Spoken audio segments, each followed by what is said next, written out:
What's up everyone, how's it going? This is Steve as always from Shock Extreme Productions, and today I'm going to be doing a trailer reaction and review for Leatherface, the new Texas Chainsaw Massacre prequel. This is the prequel to the 1974 original Texas Chainsaw Massacre, and not the 2003 Texas Chainsaw Massacre directed by Marcus Nispel, which had a prequel, Texas Chainsaw Massacre at the beginning, and a pretty decent prequel.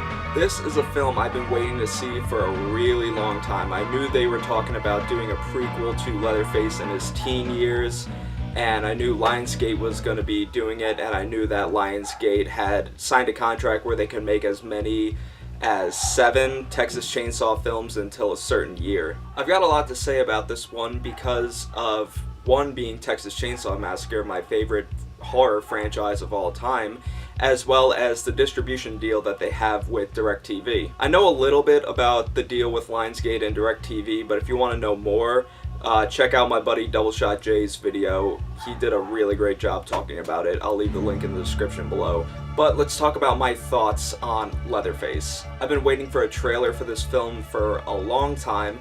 There was leaked a trailer for a film called Leatherface a couple months ago, and that turned out to be a totally different film for a movie called Escape from Cannibal Farm, which actually looks really interesting, and I hope that one comes to Blu-ray or DVD soon. For the most part, the trailer looks interesting. It looks definitely watchable, very, very interesting.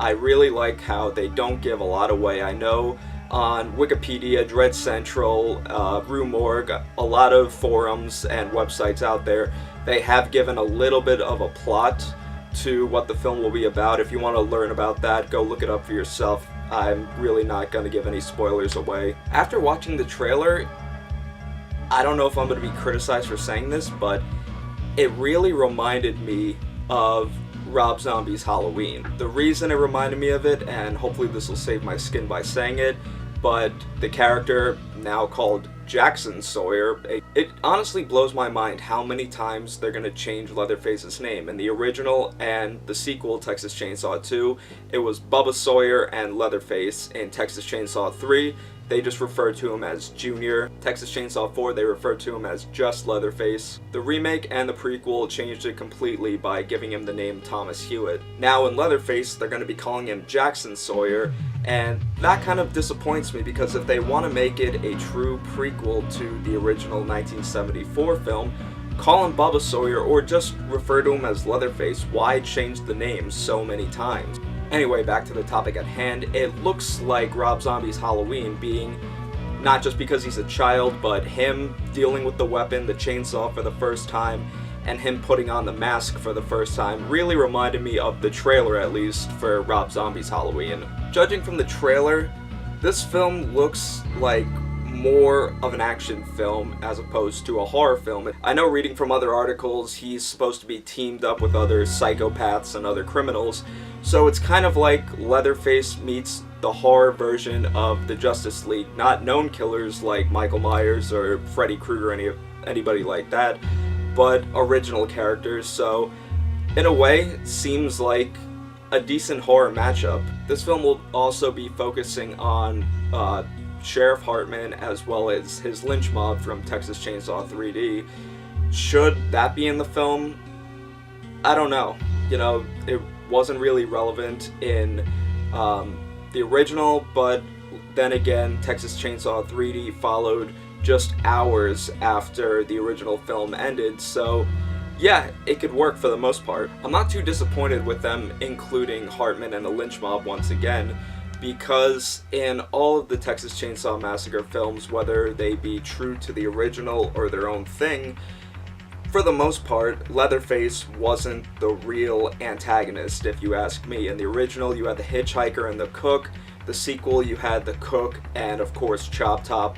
Part 3, you had the new family of psychopaths, all of them just as crazy, even more crazy than Leatherface. Part 4, you had Vilmer, W.E., Darla. The remake, you had Sheriff Hoyt, played by Arlie Ermey, as well as in the prequel. And in Texas Chainsaw 3D, you had Sheriff Hartman, as well as his lynch mob. So after speaking of all that, it really doesn't bother me that they're going to be tying in Hartman and his lynch mob to this film. Let me know what you guys think about that. Now let's talk about the quality of this film. The quality of the film looks great, but maybe a little too good.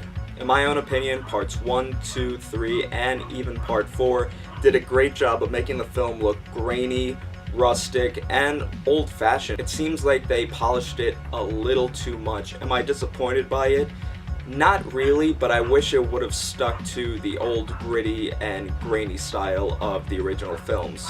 The one thing that really made me think this is at the end of the trailer where you see the blood dripping off the chainsaw. I don't know if that's fake, it looked pretty cheap to me, but that was the only thing in the trailer that made me think maybe this went a little too far in quality. But overall, I'm really not complaining too much because I know that the director of the film Inside is directing this film. If you haven't seen Inside before, it is a very, very gory, disturbing, and disgusting film. In fact, it makes a lot of people's top 5 or top 10 most disturbing list. The DVD is pretty out of print. If you can get your hands on it, I'd highly recommend checking it out. Another thing that got me thinking was the music. The original music to the original '74 Chainsaw Massacre was very strange. It seemed like it wasn't even music. There wasn't music in the actual film for the most part. There was a couple scores in it, and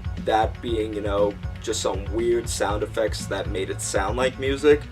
This one, I'm not really surprised because it seems like it has the same type of music that a lot of modern horror films have in their trailers. In fact, today I just saw the trailer for the new Saw movie, which unfortunately is now being called Jigsaw. I don't know why, but it almost reminded me of Leatherface, not because of the name, but for the music. And it seems like a lot of horror trailers today are following in that same type of similar song.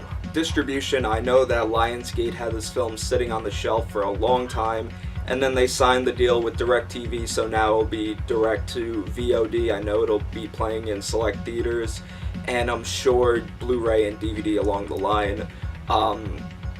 Like I said before, if you want to learn more about that, I'll put the link in the description for DOUBLESHOTJ'S video. This seems like it's being very common amongst, not necessarily independent, but films that don't make it to, you know, mainstream theaters, more select theaters. The film Goat about the fraternity hazing did the same thing. So, will this be the future? Truthfully, I hope not. I know a lot of people might think otherwise, but to true horror fans like myself, it seems a little disappointing that this is going to be the possible journey for distribution from now on. Will this work? I don't know. We're just gonna have to wait and see. So what do you guys think about Leatherface? Will you go see it? Me, personally, I can't wait to see it. I've been waiting to see this film for an extremely long time, and once I see it, I will definitely do a review for it. My question to you guys is, will this film save the Texas Chainsaw Massacre franchise? Will it spawn more sequels? Will it save it? If you ask me, I don't think so. I don't think it's going to save Texas Chainsaw. Will it spawn more sequels? If it makes money, most definitely. Anyways guys, hope you enjoyed. If you like this video, hit that thumbs up button. If you dislike it, hit that thumbs down button. Make sure to like, comment, subscribe, whatever it is you guys do. Once again, my name is Steve from Shock Extreme Productions, and until next time, see y'all later.